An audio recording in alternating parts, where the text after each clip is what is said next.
Alexander, was ist denn Debonding on Demand und welche Rolle spielt das für das Design for Circularity? Von Debonding on Demand sprechen wir, wenn wir 'n Klebstoff mit einem bestimmten Auslösemechanismus ganz einfach wieder lösen können, mit geringem Kraftaufwand, ohne dass auch die Objekte, die man verklebt hat, dabei kaputt gehen.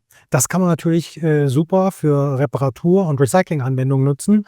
Und da ist auch der Link zum Design for Recycling. Man kann eben Produkte mit so 'nem Debonding-on-Demand-Kleber so bauen, dass man eben im Reparaturfall oder im Recyclingfall Dinge voneinander lösen kann, ersetzen kann oder die Materialien sauber voneinander trennen kann für 'n sauberes Recycling.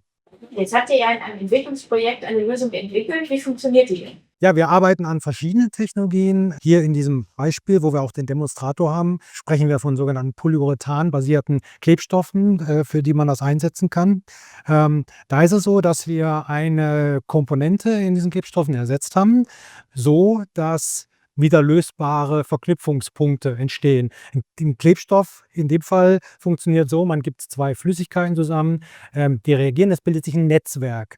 Und durch dieses Netzwerk wird das Material hart und hält dann.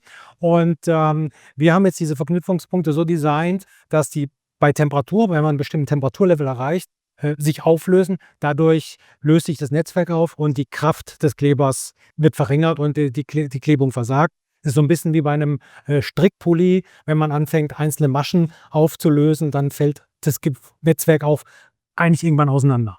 Schönes Bild, kann man sich gut vorstellen. Aber eine ganz andere Anwendung wären kein Strickpullis, sondern E-Auto-Batterien. Welche Rolle könnte eure Lösung da spielen? Bei E-Auto-Batterien möchte man für 'n besser Produktionsverfahren, aber auch leichtere Bauweise viele Schrauben durch Kleber ersetzen.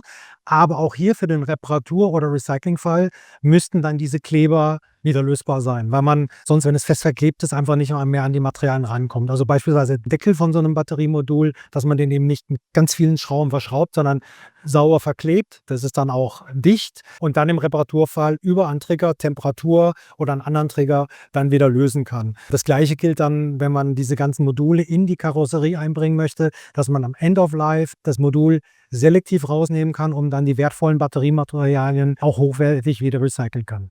Perfekt, super. Vielen herzlichen Dank, Alexander. Bitte. Evonik, leading beyond chemistry.